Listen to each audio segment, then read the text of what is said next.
시청자 여러분 안녕하십니까? 9월 5일 목요일 인사드립니다. 박민영입니다. 안녕하세요. 이혜은입니다. 간밤 미증시 또 한 번 경기 우려가 불거지면서 불안정한 모습을 보여주고 있습니다. 엔비디아도 1% 넘게 하락하는 모습을 보여줬는데요. 장 초반부터 조금 흔들림이 감지가 됐습니다. 반독점 관련한 소환장 발부 소식에 변동성을 크게 가져갔던 엔비디아였는데 그럼에도 불구하고 반발 매수세가 유입되긴 했습니다만 하락을 면치 못했다라는 점에 주목을 좀 하셔야 되겠습니다. 더불어서 국제유가도 급락세 이어가고 있는데요. 중동발 리스크에도 불구하고 중국 경기에 대한 우려감, 더불어서 오펙 플러스의 증산 가능성이 계속해서 언급이 되면서 오펙 플러스 회의가 연기될 수도 있다라는 소식 들려왔습니다만 유가의 하락세를 면치는 못했습니다. 네, 이런 내용들을 과연 우리 장이 어떻게 받아갈 것인가 같이 고민하면서 빠르게 어제장부터 밤사이 들려왔던 뉴스들 점검하도록 하겠습니다. 자, 어제 증시 복귀부터 시작해 보시죠. 여전히 시장은 어렵습니다. 신한투자에서 이런 코멘트를 썼더라고요. 떠도는 블랙 먼데이의 망령. 저는 어제 문득 시장 흐름을 보면서 그 생각을 했습니다. 카드값 결제일도 아니고 지난 8월 5일 그리고 이번 9월 4일, 4일, 5일경에 한 번씩 이렇게 급락이 나오면서 계좌가 녹아내리는 느낌을 받는 분들이 많을 것 같다라는 생각이 들었어요. 어제 양지수 모두 다 각각 3% 이상 빠졌고요. 압도적으로 하락 종목 개수가 훨씬 많았습니다. 코스피는 전체 종목 수의 92%가 빠졌고요. 코스닥은 역대 하락 종목 수 2위를 기록했습니다. 역대 하락 종목 수 1위가 바로 8월 5일, 2위가 이번에 9월 4일입니다. 1, 2, 3위 모두 다 최근에 한 달간의 하락 종목 개수 가장 많은 날들을 보여줬네요. 그만큼 최근에 시장의 투자 심리가 많이 위축되어 있다는 것이고 어찌 보면 악재에도 굉장히 민감하게 시장이 반응하는 것이다라고도 받아들일 수 있겠습니다. 일단 시장을 밀고 내려가는 주도 섹터는 바로 반도체입니다. 상반기는 끌어올려주더니 이번에는 눌러버리는 형국이 벌어지고 있죠. 어제 삼성전자 종가 기준으로 연중 최저치를 기록하면서 7만 원에 마무리가 됐네요. 그리고 그 밖에 반도체 종목들 피크 찍었던 고점 대비해서 어느덧 반토막 정도 나 있는 상황입니다. 지금부터는 분명히 가격 메리트에 대한 얘기도 많이 나올 텐데 시장이 어떻게 받아들일지 상황은 봐야겠죠. 코스닥은 반도체 소부장과 엔터가 앞장서서 하락했고요. 전 업종이 모두 떨어졌습니다. 추가 하락 시 반대 매매에 대한 우려감도 일부 제기되네요. 어제는 우리만 밀린 건 아니고요. 함께 빠졌습니다. 미국의 경기 침체 우려감, 엔비디아에 대한 변동성, 엔비디아의 10% 급락, 그 영향을 함께 받은 곳이 바로 일본과 대만, 반도체 비중이 많은 국가들이죠. 일본 4% 급락, 대만 4.5% 밀렸습니다. 중국은 0.6% 하락에 그쳤네요. 여전히 증시는 같은 이유로 하락하고 있습니다. 8월 5일의 급락과 비슷한 내용이죠. 미국의 경기 침체 우려가 있는데 달러는 오히려 그래도 견고한 흐름을 보여주고 있습니다. 한국의 수출 우려로 이어질 수 있죠. 미국의 경기 침체, 우리가 최근 아메리칸 드림으로 미국향 수출 비중이 꽤 늘어났었기 때문에 이것이 침체가 사실화된다면 한국의 수출도 둔화되는 게 아니야. 여기에 대한 우려감이 등장하고 있습니다. 그리고 우에다 총재의 금리 인상 가능성, 엔캐리 청산 트라우마를 다시 한번 촉발시키면서 엔비디아와 반도체 종목의 하락을 이끌었었죠. 엔비디아 반독점 소환 이슈가 있었는데 오늘 장 마감 직전에 엔비디아 측에서 우리는 소환장을 받은 적이 없다. 이런 입장을 내놓기도 했습니다. 일단 어제는 이러한 이슈 속에 엔비디아 진영의 흔들림, 반도체 하락으로 이어졌고요. 외국인의 매도도 국내 계속됩니다. 코스피가 어제 현물 쪽에서만 1조 가까운 매도를 했고요. 그중에 대다수가 삼성전자와 하이닉스로 집중됐습니다. 최근 들어 외국인은 공격적으로 반도체 투톱을 매도하고 있습니다. 그리고 지표 일정이 많기 때문에 그에 대한 경계감을 드러냈죠. 밤사이 발표됐던 졸츠나 혹은 ADP 민간 고용, 그리고 고용 보고서, 서비스업 PMI 등 발표될 일정 등이 줄줄이 있기 때문에 그에 대한 경계감을 명확히 드러냈고요. 미국 대선에 대한 불확실성, 대선 결과를 보고 베팅하기 위한 기업들의 움직임으로 인해서 기업들의 투자 자체가 축소되고 있어서 이것이 시장에는 당분간 리스크가 될 수 있다. 이런 지적이 나옵니다. 거기에 내부적으로는 금투세 관련한 불확실성이 계속되네요.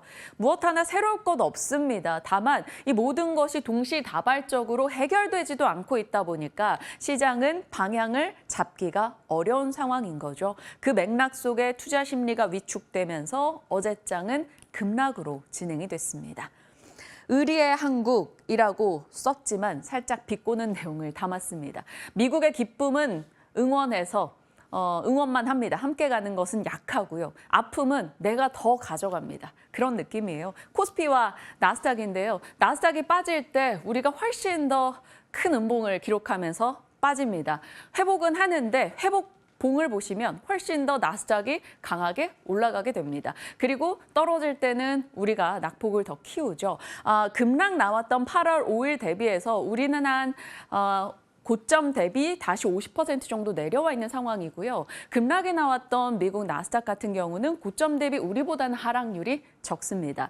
상반기에 포지션을 좀 바꿔가는 과정에서 엔캐리 이슈가 등장하면서 청산의 움직임이 나타났고 그게 급락을 촉발시켰다가 그 이후 포지션을 재구축할 때는 한국보다는 미국이지 하면 미국에 좀 더 우호적인 베팅들을 하게 됩니다. 그리고 나서 국내 장에서는 외국인이 삼성전자를 필두로 계속 매도하다 보니까 한국은 이러나 저러나 좀 소외되고 있는 듯 그런 느낌을 받아갈 수밖에 없죠. 자, 앞으로는 어떻게 될까요? 긍정과 부정의 시나리오를 각각 써보겠습니다. 긍정으로 기대해 볼 만한 내용은 어차피 알고 있던 재료들이다, 반복된 재료다, 영향은 제한적일 수 있다라는 시장 해석이 나온다던가 미국의 경기 침체 내러티브가 서비스업 지수나 혹은 고용 동향 보고서로 극복이 된다던가 아니면 고점 대비 이미 많이 하락했기 때문에 여러 악재는 다 선반영됐어라는 해석이 나온다던가요. 아니면 AI 회복의 신호가 필요할 겁니다. 그 밖에는 원래 급락을 하고 나면 급락 이후에 회복할 때 신고가 종목이 다수 출현하는 등 한번 급락해서 수급이 깨끗해지는 정상화 과정을 거칠 수 있다. 뭐 이런 원형적 사고에 근거한 긍정의 시나리오가 나오고 있습니다. 반대로 부정적으로 보고자 하면 이 또한 끝이 없습니다. 아직 ADR 과매도 구간이 아니다. 추가 하락 가능성이 있고 금투세 관련한 불확실성으로 인해서 국내 자금 베팅이 그리 쉽지 않다. 또 반대 매매 추가적으로 하락할 경우 분명 발목을 잡을 것이다라는 거고요. 연준의 빅컷 딜레마, 빅컷 50bp를 하게 되면 오히려 또 경기 침체 우려가 나올 수 있다는 거죠. 그렇다고 25bp 하면 25bp에서 실망스럽다 이런 목소리가 나올 수 있다. 뭐 여러 가지로 부정적으로 보고자 하면 끝이 없습니다. 그리고 경기 우려가 현실화된다면 미국 기업들의 실적도 꺾일 수 있다. 이건 장기적으로 좋지 않은 내용이다. 이렇습니다. 어느 쪽에 무게가 실릴 것인지는 앞으로의 시장만이 알 수 있겠죠. 자, 어제 그 밖의 섹터들에서 그래도 대다수가 하락했지만 나름 경고했던 쪽을 본다면 화장품, 밸류 매력이 단기간에 많이 빠진 것에 대한 부각이 있었고요. 일본 쪽에 엔화 강세 움직임이 있다 보니까 일본 사업을 좀 많이 하고 있는 화장품들이 비교적 견고했다. 이렇게 볼 수 있겠습니다. 삐아 4% 상승 흐름이 있었고요. 제약바이오에서는 개별 기업의 생존, 샤페론이나 바이넥스 등이 눈에 띄었습니다. STO가 3거래 연속해서 시간 외 정규장 이렇게 강세 흐름을 보이고 있습니다. 핑거 K옵션의 강세 있었고요. 품절주, 증시가 별로일 때 어김없이 등장하죠. 어제 신라섬유나 코데즈 컴바인 상한가 양지사 11% 급등이었습니다. 어제 이 시간에 원전에 대해서 살짝 살피기도 했었는데요. 연결고리로요. 원전에 대해서는 장중에 주가 반응이 있긴 했으나 시간외에서 원전주가 다수가 하락했기 때문에 결국 또 일일 시세로 그치는 것인지 주의는 필요해 보입니다. AI 소프트웨어는 AI 하드웨어와 함께 빠졌으나 일부만 생존했는데요. 오픈 AI 관련한 브릿지텍 종목이 올랐는데 이 종목도 장중 변동 보시면 14%에서 4%로 엄청나게 긴 꼬리가 달렸습니다. 변동 주의하셔야 되고요. 삼성 SGS 서밋 이슈 말씀을 드렸는데 일정으로 인해서 엠로나 삼성 SGS 체크가 필요할 것 같다 말씀드렸죠. 삼성 SGS는 올랐으나 엠로는 상승에 동참하지 못했습니다. 최근 들어 일정 기대감 속에 SGS는 5거래 달을 연속해서 오르기도 했네요. 오른 종목들 내용은 그래도 버텨줘서 고맙지만 크게 의미 부여하기는 조금 어려운 장이었다. 이렇게 볼 수 있겠고요.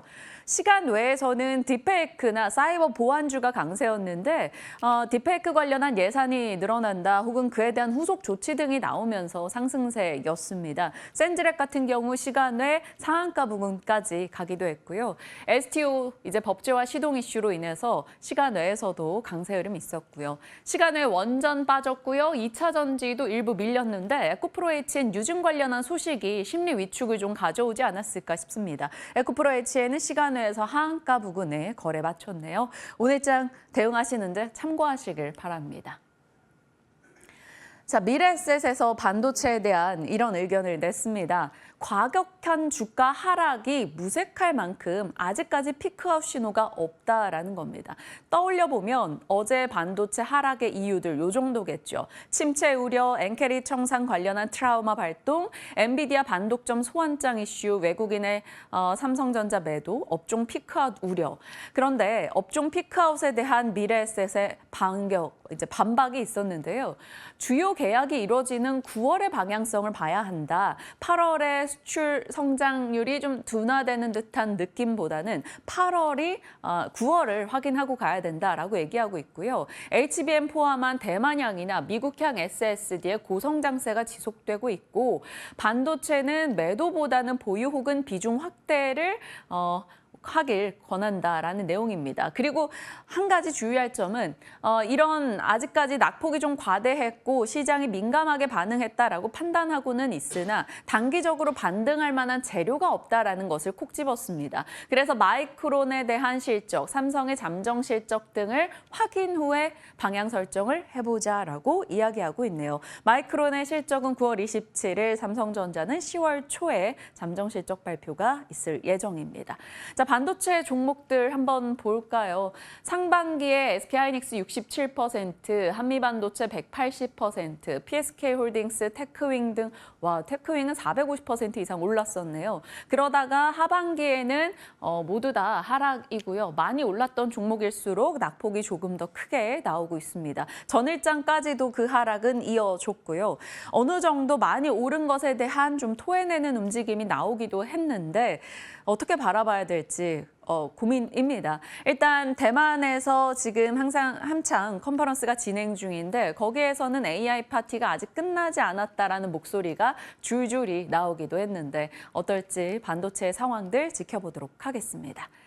자, 트리거. 아래든 위든 이제 변동성을 가져올 만한 내용이 되겠죠. 시장에서는 이를 지나가고 악재 소멸을 기다리고 있긴 합니다만 어제도 말씀드렸던 내용들입니다. 거기에 하나 더 추가한 게 12일이 한국의 선물 옵션 동시 만기일이더라고요. 그러니까 변동을 자극할 내용, 모멘텀이 돼줄 내용 등등이 자리하고 있습니다. 오늘은 동해가스정 개발투자 주관사 입찰 공고 일정이 있는데 보통 이렇게 일정이 있고 거기서 명확한 내용이 나오지 않는다면 세론 이야기가 많습니다. 최근에 유틸리티가 비교적은 양호했기 때문에 세론 등이 나올지 한번 체크해 보시고요. 추석 후입니다. 우리가 걱정할 내용들 FMC, BOJ, 마이크론의 실적 보고 갈 내용을 정말 많이 자리하고 있고요. 삼성전자의 실적이나 로보택시 등 10월에도 대기하고 있는 이벤트는 기다려 봐야겠죠.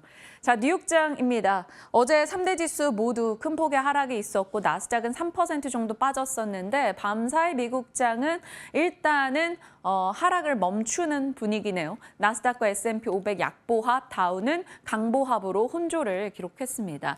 하지만 여전히 경기 침체 우려가 시장에 부담으로 작용이 됐네요. 연준의 베이지북이 공개됐는데 경제활동 대다수 지역이 보합이거나 감소했다라는 내용, 그리고 졸츠 보고서 고용이 예상을 하회했다라는 점에서 시장은 경기 침체 우려를 키우기도 했습니다. 다만 급격한 둔화는 아니었기 때문에 경기 침체 우려가 더 확장되지는 않았고요.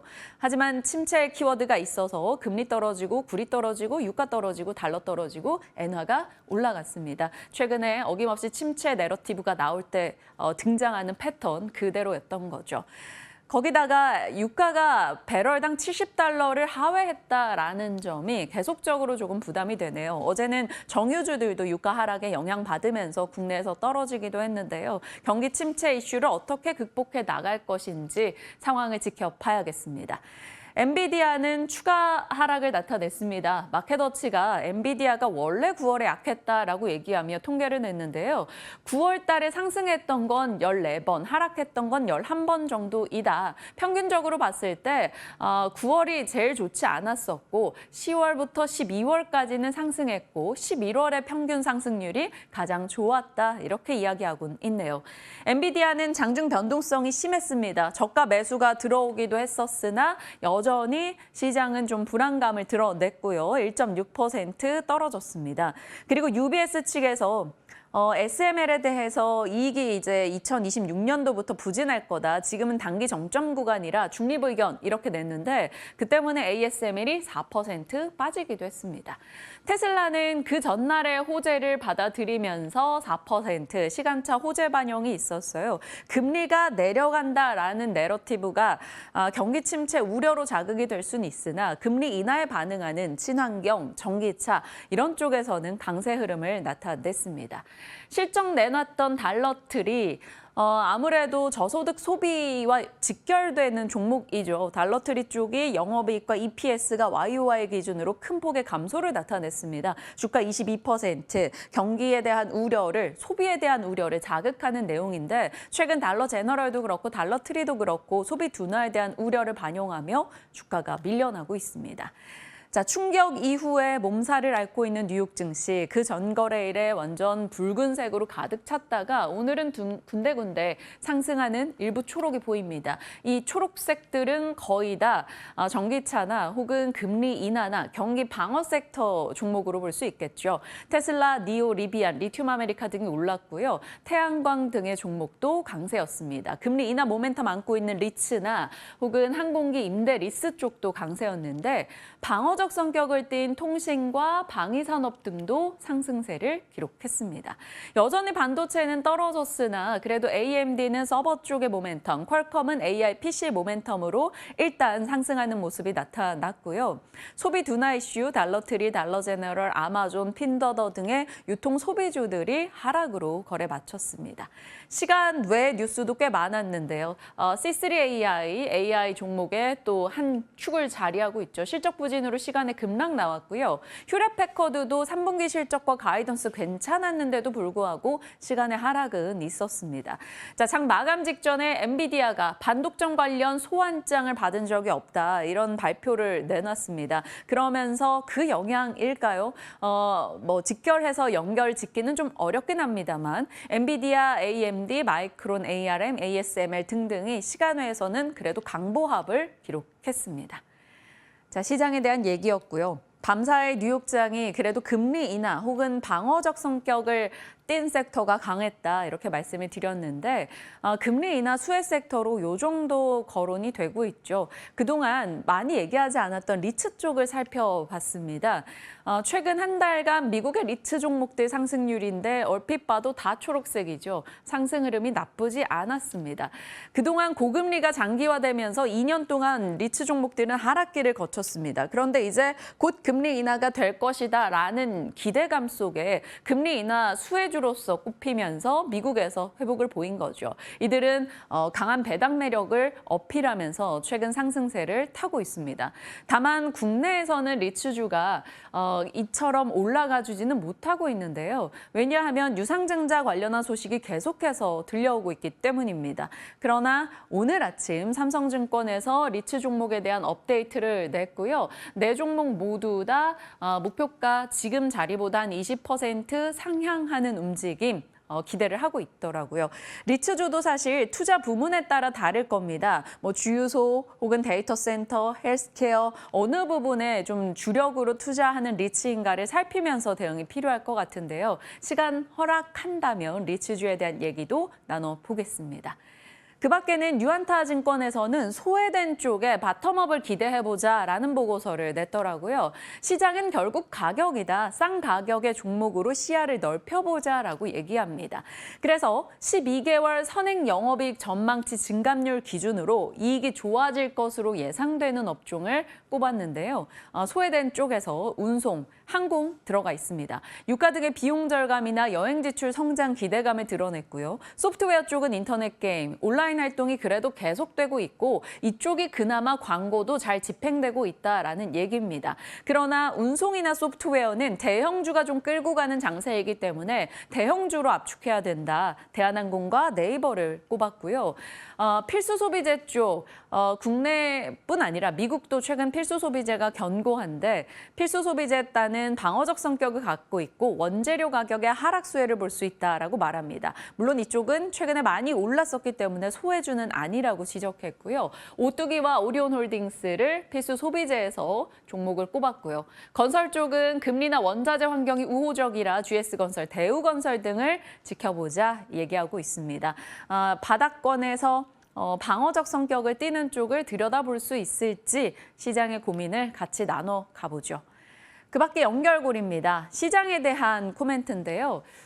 개인 투자자의 심리를 반영해 봤습니다. 피벗. 그러니까 이제 고금리가 장기화되다가 금리 인하 시즌으로 돌입하게 되는 국면인데 이 피벗을 앞두고 원래대로 그냥 언제나 엄청난 변동을 보여주고 있습니다. 늘상 금리가 올라가든 내려가든 피벗 시기에는 금리는 시장은 큰 변동을 보이기 마련입니다. 그런 가운데 모든 이슈가 양가의 모습을 보여주는 것 같아요. 고용 같은 경우는 고용이 증가하면 금리 인하 적게 할까 걱정되고 고용이 감소하면 경기 침체 올까 봐 걱정이 됩니다. 금투세는 지금 폐지니 유엔이 보완 시행이니 계속해서 엎치락뒤치락 기대가 실망으로 바뀌는 상황들을 마주하고 있고요. 엔비디아는 실적이 견고하다라는 논리와 성장률이 둔화되고 있다는 논리가 맞서고 있습니다. 2차 전지는 낙폭이 과대했고 악재가 노출됐다는 긍정의 시각과 실적이 부진하고 보수적으로 이제 전기차 사업 계획을 철회하는 업체들이 늘고 있다는 불안도 자극하고 있죠. 수출주는 수출이 여전히 좋은데 미국 경기 우려도 있고 환율이 부담스럽다라는 얘기가 나오고요. 바이오나 밸류업 안정적인데 단기 상승이 부담스럽다. 그래서 어쩌라고 이런 생각이 드는 장입니다. 그래서 많은 출연자분들도 그렇고 매도하기도 매수하기도 조금 애매한 장이어서 조금은 견디고 버티는 전략에 무게를 두고 있죠.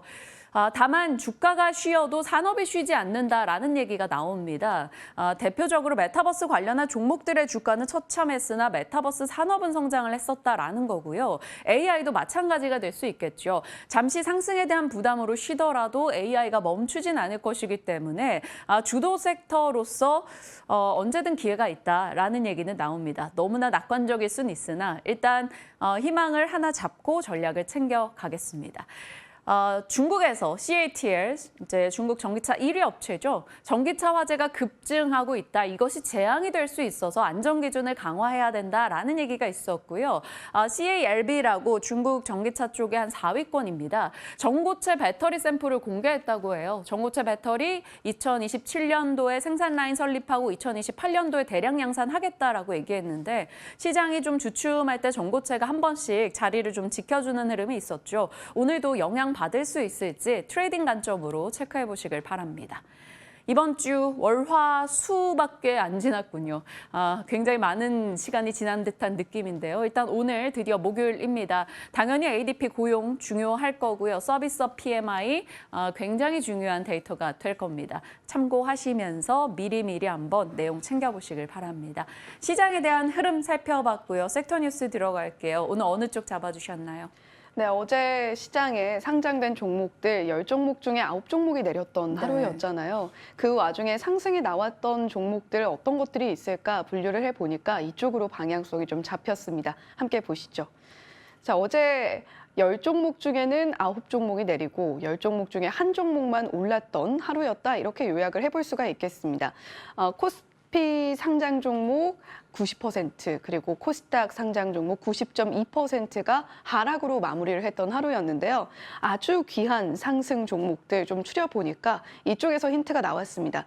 어지러운 시장 속에서 ST팜과 바이넥스 1%대 오름폭을 보여줬는데요. ST팜이 1.1%, 바이넥스는 1.7%의 상승 만들어냈습니다. 힌트를 들여다보니까 미국 하원에서 바이오보안법, 그러니까 우리가 생물보안법이라고 이야기를 하는 이 바이오보안법이 9월 2주차에 표결을 진행할 예정이다라는 기사가 또 보도가 됐습니다. 바이오보안법이 규칙 정지 법안에 리스트업이 됐다. 그러니까 우리 이 논리로 따지자면 패스트트랙에 상정이 돼서 조금 빠르게 그리고 표결 절차가 사실상 좀 무의미하게 통과가 될 것 같다라는 이야기가 들려왔습니다. 이에 따라서 CDMO 관련 기업들의 상승이 좀 돋보였는데요. 중국의 최대 CDMO 기업인 우시바이오로직스, 우시앱텍의 규제 대상에 포함된다라는 이야기, 사실 시장에서 아주 새로운 이야기는 아니었습니다만 이에 따라서 CDMO 기업들 다시 한번 주가의 상승 탄력 얻어갈 수 있는 동력이 생겼습니다. 특히 ST팜 같은 경우는 지난 3일에 전환사채 청구 물량으로 인해서 조금 오버행 이슈가 함께 적용이 되고 있었는데요. 최근에 영국계 기관들이 ST팜 매수세로 상당히 좀 일관하고 있다라는 이야기 들려오고 있습니다. 이에 따라서 어제 시장의 막판에 좀 이렇게 끌어올리는 모습을 보여줬고요. 거래량도 실려주는 모습을 ST팜이 나타냈습니다. 바이넥스는 장 초반에 거래량이 실렸음에도 불구하고 하락으로 출발했습니다만 그럼에도 점차적으로 상승폭을 키워나가면서 전반적으로 2% 조금 못 미치는 상승 흐름을 보여줬는데요. CDMO 기업들을 주목하고 있는 이유는 물론 여러 가지가 있습니다만 최근에는 시장의 피난처가 되고 있다는 점에도 상당히 주목을 해볼 만할 겁니다. 어제 시장의 흐름을 지켜보면 삼성전자, 현대차, 기아와 같은 대형 종목들의 변동성이 상당히 컸습니다. 특히 장 막판에 훅 빠지는 모습을 보여줬는데요. 종가의 거래량은 실렸는데 급락으로 이어졌다라는 점. 그렇다면 그 물량을 어느 쪽에서 우리가 좀 상승의 힌트를 얻어볼까? 코스닥 대장주의 변천사를 들여다보면 보이지 않을까 싶습니다. 최근에 제약바이오 섹터 지켜보고 계신 분들도 많으실 것이고 방송을 통해서도 계속해서 주도주의 흐름이 바뀌고 있다는 이야기 많이 들어보셨을 겁니다. 코스닥 대장주 변천사를 한번 정리를 해보니까 2010년 8월에 셀트리온이 제약바이오 섹터에서 코스닥 1위 자리에 올랐습니다. 시총 1위였고요. 그리고 카카오가 2014년, 셀트리온이 다시 2015년에 자리를 탈환을 했다가 셀트리온 헬스케어, 에코프로비엠 그리고 현재는 알테오젠이 그 자리를 차지하고 있습니다. 에코프로비엠과 계속해서 공방전을 펼치고 있긴 합니다만 알테오젠이 시장에 빠질 때도 크게 흔들리지 않는 모습을 보여주면서 코스닥에서 제약바이오 섹터가 주도주군으로 자리하고 있다는 것을 알테오젠이 반증하고 있는 셈인 거죠. 거기다가 지금 최근에 이렇게 생물보안법 이슈가 더해지면서 확실히 제약바이오 섹터가 시장의 피난처로 작용을 하고 있습니다. 자, 그렇다면 지금 CDMO 시장의 성장성이 어느 정도로 나타나고 있느냐 좀 들여다보겠습니다. 만약에 생물보안법이 통과가 된다면 그 보안법이 시작이 되는 시기는 2032년으로 이야기가 되고 있죠. 2033년이 되면 글로벌 CDMO 시장 규모가 2,959억 5천만 달러 수준, 그러니까 우리 돈으로 396조 원가량으로 성장을 할 수 있을 것으로 가늠이 되고 있습니다. 자, 그런데 이렇게 시장은 커지는데 중국 기업들의 매출은 좀 줄어들고 있는데요. 중국의 CDMO로 대표적인 기업들은 앞서서 언급해드렸던 우시앱텍, 우시바이오로직스, 그리고 베이징 게놈연구소 BGI와 또 BGI의 자회사인 MGI테크 이렇게 좀 이야기를 해볼 수가 있을 겁니다. 생물보안법 이슈가 나올 때마다 중국에 상장된 우시앱텍은 급락세를 면치 못하고 있고요. 그리고 BGI와 MGI테크의 경우에는 2023년 상반기와 2024년 상반기 YOY로 오히려 하락의 성장률을 보이고 있습니다. 감소폭이 BGI의 경우에는 10%에 육박, 그리고 MGI테크의 경우에는 16%가 넘는 매출의 감소세를 보여주고 있는데요. 이러한 파일을 과연 누가 가져갈 것인가? 시장은 이 부분에 초점을 맞추고 있는 것이죠. 미국 바이오 기업 중에 65%가 중국 기반의 CDMO 기업과 협력을 하고 있기 때문에 그 기타 수혜를 누릴 수 있는 국가로서 우리나라 기업들이 상당히 많이 언급이 되고 있습니다. 인도나 유럽의 경우에는 한국보다 좀 지리적으로 좀 멀리 있다라는 지리적으로도 이점이 좀 떨어지고요. 그리고 기술력 면에서도 한국의 CDMO 기업들이 부상이 되고 있는 겁니다. 미국의 생물보안법 타겟으로 하고 있는 중국 기업의 이렇게 매출 타격이 현실화되고 있는 상황 속에서 CDMO 기업을 지켜봐야 하는 강력한 요인이 되고 있는 것이겠죠. CDMO 관련주들 지금 뭐 사실 시작에서 이야기는 많이 나오고 있습니다만 한 번 더 체크를 해보겠습니다. 삼성바이오로직스의 경우에는 생물보안법을 추진하겠다라는 이슈가 나온 이후에 했는데 수주 문의가 2배가량 늘었다라고 하고요. CDMO 매출 비중이 70%로 상당히 높기 때문에 이러한 부분에서 강력한 수혜 종목으로 언급이 되고 있습니다. 삼성 바이오로직스가 지금 황제주 등극에 대한 이야기가 꾸준히 나오고 있는 것도 이런 생물보안법의 모멘텀을 확실하게 누리고 있는 셈이겠고요. 자, 그리고 ST팜의 경우에는 올리고핵산이라는 이러한 원료 물질이 상당히 주목을 받고 있습니다. 글로벌 4개사 중에서 점유율은 3위에 달하고 있는데 중국 기업이 만약에 이 중에서 좀 빠지게 된다라고 한다면 ST팜의 점유율 조금 더 올라갈 수 있지 않겠느냐라는 이야기가 나오고 있고요. 이 올리고핵산의 경우에는 상당히 고부가가치를 또 창출을 할 수 있는 원료 물질이기 때문에 시장에서 더욱더 주목을 하고 있습니다. 다만 앞서서 말씀드렸던 것처럼 전환사채 물량으로 인한 오버행 이슈, 주가에 좀 반영될 수 있다는 점은 체크해 보셔야 되겠고요. 바이넥스는 위탁 생산이 매출의 한 30%가량을 차지하고 있는데 셀트리온의 CMO 협력사이기도 합니다. 바이넥스는 특히나 여러 가지 생물보안법에 적용될 수 있는 요소들이 있는데요. 그중에 3가지 GMP 인증이라든지 글로벌 대형사들을 고객사로 가지고 있는지 이러한 부분 면에서 상당히 이점을 가지고 있기 때문에 소형, 중소형 제약사 중에서 상당히 또 각광을 받고 있는 CDMO 관련주이기도 합니다. 그 밖에도 프레스티지 바이오로직스, 에이프로젠 바이오로직스, 한미약품 같은 기업들이 언급이 되고 있는데요. 지금 32년으로 이야기가 되고 있는 와중에 생산 공장을 보유하고 있고 건설하고 있는 프레스티지 바이오로직스, 롯데 바이오로직스도 함께 수혜를 받을 수 있지 않겠느냐 이런 이야기 함께 나와주고 있습니다. 자, 헤드라인 돋보기 시간입니다. 법무부가 딥페이크 분석 장비 예산을 12억 원가량 증액한다라는 소식 들려왔고요. 그리고 상반기에 딥페이크 삭제 요청이 726건이었는데 신상 유포 시 삭제 지원에 대한 이야기도 함께 나오고 있습니다. 최근에 사이버 보안 관련주들 이러한 이슈와 함께 조금씩 올라가 주고 있는데 법무부가 딥페이크 장비 도입에 122억 5천만 원을 투입을 하고 이러한 부분들이 주가에 좀 반영될 수 있지 않겠느냐라는 투자 아이디어 얻어볼 수 있을 것 같습니다. 다만 간밤에 미국 증시에서는 사이버 보안 관련주들 전반적으로 급락세를 피하지 못했고요. 어제 IT 보안 관련주로 언급되는 우리 기업들도 시장 전반적으로 하락이 크게 나왔던 만큼 아무래도 전반적으로 IT 보안 관련주들의 하락이 좀 크게 나왔습니다.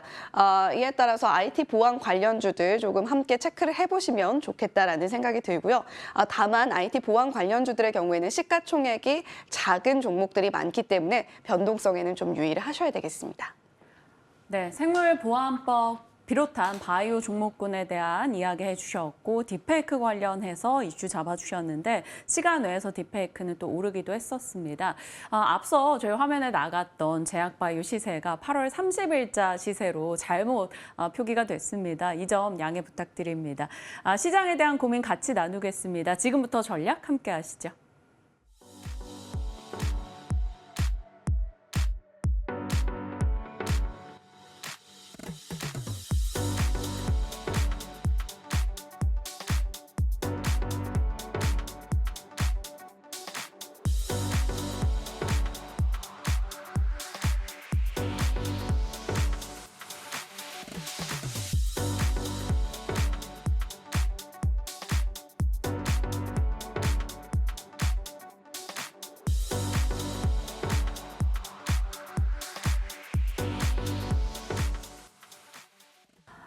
김태성 본부장님과 시장에 대한 고민 같이 나누겠습니다. 본부장님 어서 오세요. 네, 안녕하세요.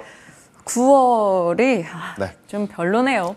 8월도 그랬는데 9월도 여전히 8월의 악재가 계속 네. 숨어 있다가 고개를 들었다가 하고 있습니다. 거기다가 이제 시세적으로 조금만 고개 들면 여지없이 또 후드려 맞는. 그렇죠.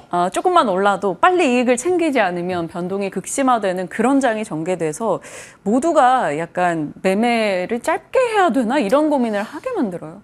그러니까 더 짧아질 수밖에 없는 환경이 조성이 되는 것 같아요. 특히나 우리가 이제 미들맨이라고 했었던 반도체 IT가 좀처럼 고개를 들지 못하는 상황. 여기에서 지금 느끼는 공포는 1년 전 우리가 2차 전지에서 느꼈던 공포와 이제는 거의 비슷해져 간다라는 이야기들이 많이 나올 정도로 고가권에서부터 지금까지 계속 조정의 폭이 혹은 깊이와 속도가 굉장히 빨라진 상황이다라고 좀 보시면 될 것 같습니다. 더군다나 더 큰 문제는 가장 큰 대장, 중심이었던 엔비디아가 좀처럼 빠르게 회복하는 모습을 보이고 있지 못하다라는 거죠. 일단 2분기, 3분기 초반에 아무리 흔들린다 하더라도 엔비디아는 뭐였죠? 결국엔 올라온다. 네. 킹스닥이었고 킹비디아라는 이야기, 갓비디아라는 이야기, 이런 이야기가 많았었는데 어제 하락을 되돌리는 모습이 나오지 못하는 또 오늘 아침에 종가를 우리는 확인을 해야 되다 보니 많은 투자자분들이 지금 반도체 IT 혹은 시장을 바라보는 시선 자체가 중장기 투자는 역시나 어려운가? 그러면 나도 결국에는 단기적으로 움직일 수 있는 단기 시세를 좀 노려볼 만한 테마와 업종에 혹은 종목에 네. 집중을 해야 되는 것이 아닌가 이렇게 쏠리는 것 같고요. 가장 큰 문제는 현금 시장에서 메이저 주체들의 수급이 정말 없다라는 겁니다. 제가 이 이야기를 거의 7월 달부터 계속 드렸던 것 같아요. 그러니까요. 파생 시장에는 그들은 상승해도 수익을 볼 수 있고 하락에도 수익을 볼 수 있는 구조, 그러니까 매수 포지션과 매도 포지션 혹은 콜옵션과 풋옵션이 있기 때문에 상관이 없습니다. 근데 현물 증시에 그들의 수급이 없다면 당연히 치고받고 싸울 건 개인 투자자들끼리의 지금 포지션이거든요. 그러다 보니까 한 곳으로 힘이 뭉치기보단 굉장히 각계존트의 흐름들이 지금 나오고 있는 우리나라 증시라 윗꼬리가 더없이 지금 빠르게 달리는 그러한 상황이 연출이 되고 있어서 많은 투자자분들이 굉장히 힘드실 것 같은데 그래도 돌고 돌고 돌아 결국 주가는 이 실적에 기인한다라는 것을 저는 여러분들이 꼭 명심을 하시면서 지금 이렇게 힘들 때에도 실적이 잘 나오는 기업의 어떤 밸류를 좀 정확하게 걸러내는 작업이 가장 필요하지 않을까라는 의견 드려보도록 하겠습니다. 네. 말씀 주신 대로 엔비디아의 패턴이 깨졌습니다. 하락하고 나면 어김없이 강하게 회복을 해주는 정말 말 그대로 킹비디아였는데 지금은 약간 킹받게 하는 엔비디아 이런 느낌입니다. 하지만 이 또한 돌아봤을 때는 엔비디아의 작은 노이즈에 그쳤을 수도 있다라는 미래 희망의 스토리도 계속 나오곤 있는데 지금은 분명 부담스러운 상황이네요. 시장에서 급락 종목이 속출했어요. 어젠 코스피 상장사 92%가 빠졌고 코스닥의 하락 종목 개수 역대 2위 기록했습니다. 이만큼 많은 종목이 어제 그리고 한 달간의 추세를 두고 떨어지고 있는데 정말 어려운 질문인 거 알거든요. 근데 이 급락 종목들 중에서 그래도 줍줍의 기회로 볼 수 있는 매수해 볼 수 있는 기회 종목 좀 보이시나요? 세 개만 있죠? 골라주세요. 네, 있죠. 일단 가장 첫 번째로는 저는 조선을 한번 여러분들이 꼭 다시 체크를 해볼 필요는 있다 생각이 듭니다. 일단 9월달 들어오면서 고점 대비 안 빠진 업종이 없다라고 할 정도로 조정의 폭이 조금은 지금 깊죠. 경기 방어주 일부 몇 종목을 제외하고 혹은 일부 테마적인 종목을 제외하고 대다수의 시총 상위 종목군들이 고점 대비 많게는 50% 밀린 종목군들도 많습니다. 대표적으로 그게 진짜 놀랍게도 반도체에 굉장히 많은 그러한 상황.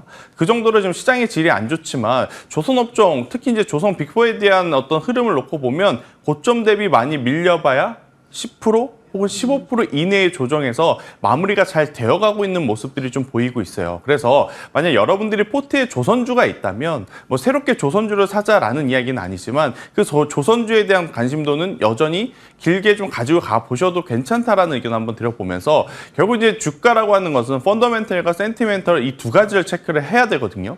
반도체는 펀더멘털에 문제가 있음은 아직 확인을 못했습니다. 우리가 3분기 실적을 못 봤기 때문에. 하지만 센티멘털적으로 굉장히 많이 흔들리는 상황. 조선 같은 경우에는 펀더멘털 흔들릴 일 없죠. 더구나 센티멘탈도 흔들릴 이슈가 없다. 그러면 지금의 조정은 역시 수급적인 요인이기 때문에 저는 만약 여러분들이 지금이라도 지금 상황에서라도 줍줍할 종목을 찾는다면 이 부분을 가장 중요하게 봐야 되지 않을까라는 생각이 들어서 그중에 저는 가장 첫 번째로 조선을 좀 이야기 드리고 싶고 그럼 그 안에서 어떤 종목을 좀 이야기를 할 거냐. 결국엔 저는 한화 오션을 이제부터는 좀 보셔야 된다. 다른 어떤 조선사들과 비교해서 특별한 점이 있는가? 당연히 방산 MRO가 본격적으로 이제부터 시작이 되는 부분이고 그리고 이제 미국의 어떤 이 MRO, 방산 MRO 사업을 진출한다는 것 자체가 굉장히 상징적인 의미거든요. 네. 그러니까 이 사업을 통해서 얼마를 남겨먹는다? 이건 의미가 없습니다. 지금 미국을 통해 우리나라의 어떤 하나의 브랜드가 방산 쪽으로 지금 영역을 넓혀간다라는 그런 상징적인 의미가 굉장히 중요하기 때문에 네. 저는 한화오션을 여러분들이 꼭 보셨으면 좋겠다라는 의견 한번 드려보도록 하겠고요. 두 번째, 미리 좀 매를 맞은 쪽은 자동차였던 것 같습니다. 현대차, 기아 사실 어제 하락보다 그 전날과 전거래. 그 전전날의 하락에 대해서 많은 투자자분들이 오히려 고민 많으셨었거든요. 그래서 저는 만약 지금 상황에서 또 하나를 본다면 자동차 쪽을 보시는 게 좋을 것 같고, 저는 완성차도 좋지만 결국엔 수익률 게임적인 측면을 고려해 봤었을 때 부품사를 좀 보셔야 된다. 지금 우리가 자동차 수출 데이터, 피크아웃에 대한 우려, 여러 가지 달러에 대한 고민, 이걸 다 이겨낼 수 있는 것은 바로 하이브리드라고 지금 믿고 있는 상황이잖아요. 네. 그러면 자동차 부품사 쪽에서도 하이브리드 부품의 대상인 코리아 FT는 지금의 구간에서도 저는 굉장히 긍정적으로 볼 수 있다. 오히려 어제 굉장히 좋은 모습을 좀 보였어요. 그렇기 때문에 지수가 그래도 반등을 하게 된다면 안 좋을 때도 좋았던 코리아 FT를 한번 여러분들이 보시는 게 좋을 것 같고, 또 한 섹터가 있죠. 어제 장 초반부터 피부 미용 의료기기 쪽은 지수는 난 모르겠고 이런 좀 모습이었던 것 같습니다. 클래시스 괜찮았어요. 네, 그래서 특히 클래시스를 비롯해서 클래시스와 합병 이슈가 있는 이루다도 괜찮았고요. 제가 이 피부 미용 의료기기 이야기 나오면 대체적으로 항상 좀 많이 말씀드렸던 기업 중에 하나가 하이로닉이라는 기업이 있거든요. 하이로닉은 그동안에 기존의 클래시스라든지 비얼 원텍이 북미라든지 유럽 쪽에 진출한다는 이야기가 있었을 때 그들은 못 올라갔었습니다. 아무래도 중국 비중의 의존도가 굉장히 높았기 때문에. 하지만 올해 1분기, 2분기 실적 성적표를 우리에게 보여주면서 우리도 이제 중국 의존도 낮고 북미 쪽에 진출하고 있어. 이것을 좀 보여줬기 때문에 네. 어떻게 보면 오를 수 있는 폭 자체는 그쪽에서 좀 많지 않겠는가라는 생각이 들어서요. 저는 이렇게 세 가지 섹터와 세 가지 기업을 여러분들이 한번 지금쯤은 체크를 해보셔도 괜찮다. 어떻게 보면 이들은요, 지수 하락에도 잘 버텼기 때문에 우리가 관심 있게 보셔도 괜찮지 않겠는가라는 의견 드리겠습니다. 네. 프로와 아마추어의 차이는 그럼에도 불구하고 해내는 이들을 프로라고 하죠. 시장이 별로입니다. 모두가 다 압니다. 하지만 그럼에도 불구하고 또 기회를 고민하는 영역인 것 같은데요. 같이 고민해 주셨고요. 급락장에서 그래도 기회를 좀 활용해 볼 수 있는 종목들 후보로 주셨네요. 지금 당장 이걸 매수하자가 아니라 이들이 갖고 있는 긍정의 포인트를 좀 봐주시길 바랍니다. 조선의 하나오션, 자동차 쪽에 코리아 FT, 그리고 미용기기 쪽에서는 하이로닉 잡아주셨네요.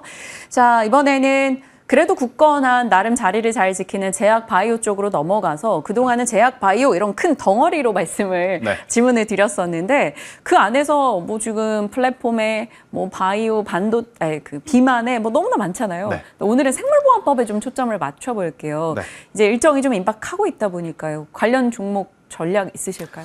결국에는 이제 CDMO, CMO 쪽을 봐야 되는데, 여기서 제가 한 가지 더 추가를 좀 드릴게요. 네. 앞서 이제 혜연 앵커님이 모든 자료를 잘 정리를 해주셨거든요. 네. 그렇기 때문에 그것을 꼭 한 번 더 리뷰를 좀 해보셨으면 좋을 것 같고, 여기에 한 가지 더 추가를 한다면, 지금 어떻게 보면 우시바이오가 가장 규제의 지금 대상이 되지 않습니까? 네. 근데 우시바이오의 전체 매출을 보면 사실 CDMO, CMO도 굉장히 많지만 CDO라고 하는 것에 대한 매출 비중이 굉장히 높습니다. 위탁 생산. 그런데 삼성 바이오로직스 같은 경우에는 전체 매출에서 이 CDO라고 하는 공정이 차지하는 매출은 아직 10%밖에 안 되거든요.